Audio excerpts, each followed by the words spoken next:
Right. Okay, class, today we're going to learn about something called homeostasis. So homeostasis is something that you need to be alive. If you don't have it, then you'll be dead. So it's something that's really important. But what's interesting is it actually basically means standing still or staying the same. The idea is, this is a good example of it. Let's say you guys all like to go up and have ramen, right? Everyone enjoys that and have noodles. So you go to the restaurant and you order your ramen, your favorite one that you like, you know, number 7 or number 12 or whatever it is, and everything you add to it, the egg, etc.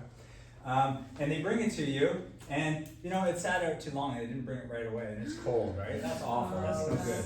Bad, terrible, right? Or maybe they bring it really fast and it's really hot and everything is so hot, and then you gotta wait, you can't eat it. You're like, oh, it's so good, it smells so good, but I can't eat it. Wait. That's also bad too, right? Having to wait like that. But what you really want is for things to be just right, to be just in the middle. So that's the idea of homeostasis, is keeping a balance where things are just where they're supposed to be. Okay? And we're going to go through some examples. And we're going to look at some of these definitions here, okay? And we're going to write them down together. Bless you. So I'm going to use the whiteboard for this so I can write with you. And I think that will be more engaging than just having you write things off of a slide. Thank you very much. Okay, so first off, we're going to write the definitions for homeostasis. You guys have your sheets there. Homeostasis is what keeps us alive. That's right. Homeostasis is a state of balance among all the body systems needed for the body to survive and function correctly. Okay, so I'll write that. A state of balance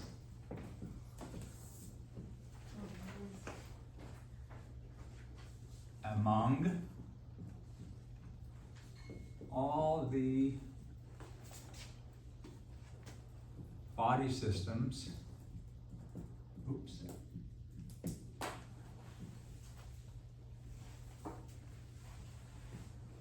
needed for the body to survive and function. Does that all make sense to everybody? Yes. Okay. Then the other thing is the other 3 definitions that we need to know about, 3 things we need to know about. First of all, on your sheet there is the stable internal environment.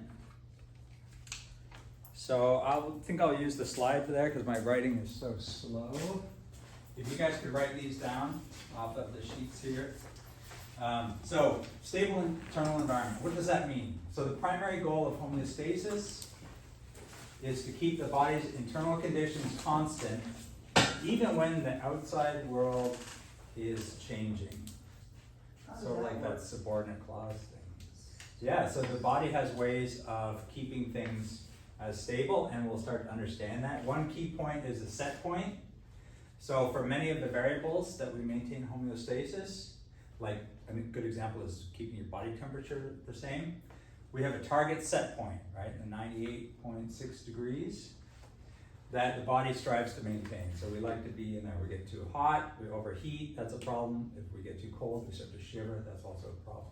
So we have a particular set point where our body functions properly.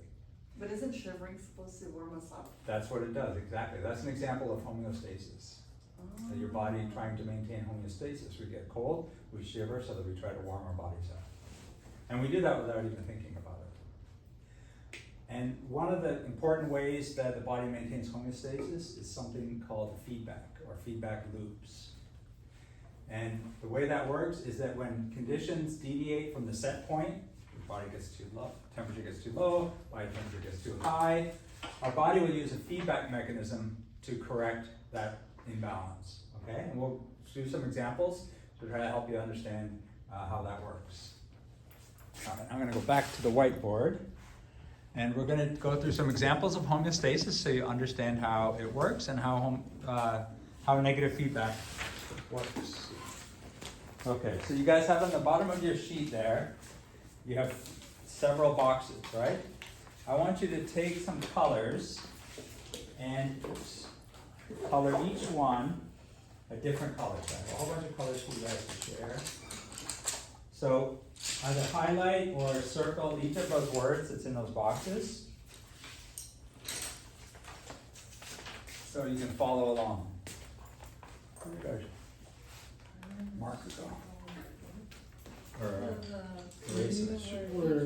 Eraser. Just not the erasers, so we're coloring. Oh, sorry, Oh. it's here.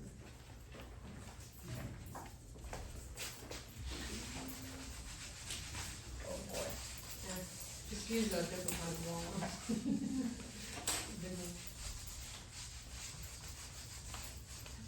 Oh, I think my CNI instructor told me Oh. don't wipe like this because your butt shakes.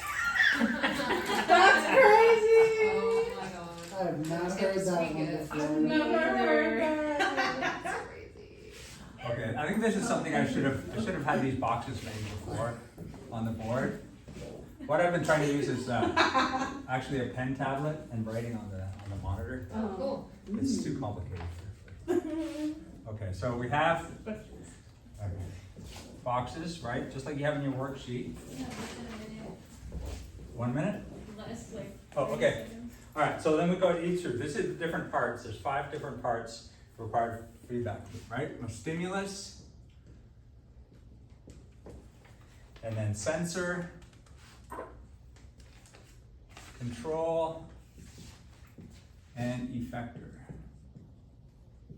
Okay, so we're going to define what each of those is, and then we're going to have an example here so you can help to understand it. Okay, so a stimulus is what we talked about, a change in the external environment.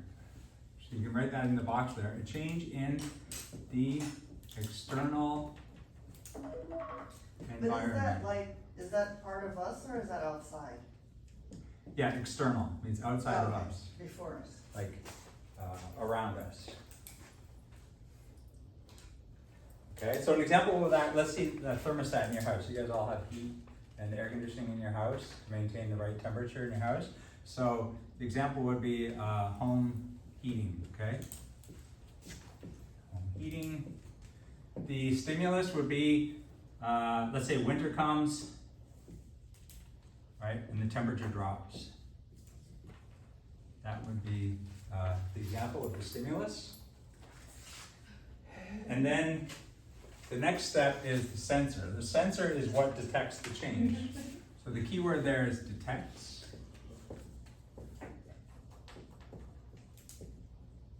Something that detects the change. Okay, and I'll just go a little bit more so we don't run on forever. Okay, so the example of the home heating, we have arrows to connect these.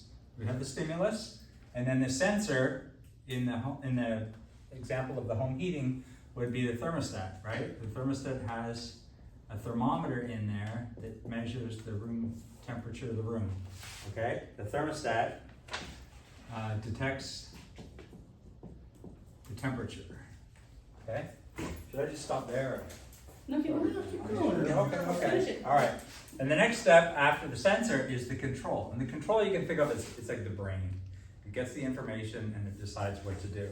So the control receives the message,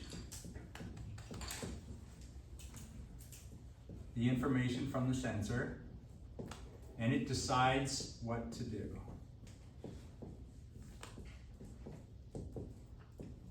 And in our example, again, this is going to be the thermostat. This is going to be the computer inside the thermostat.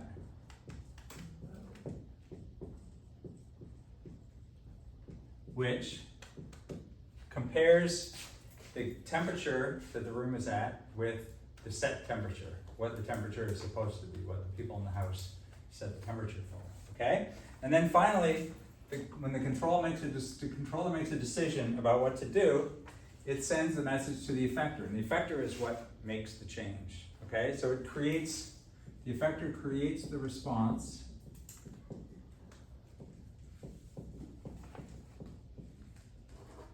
Okay? And this is important, it's to counter the change. So in our example, the thermostat would send a message to the furnace to turn on and heat the house, heat the air. So in our body, what would that effector be? Yeah, like what if I was holding an ice cube? What would my body do to stop me from getting frostbite? That's right, so if your temperature starts to drop, there's a few things that can happen, and we're gonna go through a worksheet which has different examples like this, but just to give you an idea now, is your body can start shivering, so it creates heat. And the other thing is it can divert blood flow from your skin, where it radiates heat away, to deeper inside your body, so you maintain that temperature. Yeah, so we've gone through that, and the next step would be to go through these worksheets together. We'll do the first one together, and we'll have a description of a paragraph describing a scenario of homeostasis, and then we're going to identify each of the steps that are involved and fill those in. All right, so we'll do that after our little break. We'll take a 10-minute break. Okay.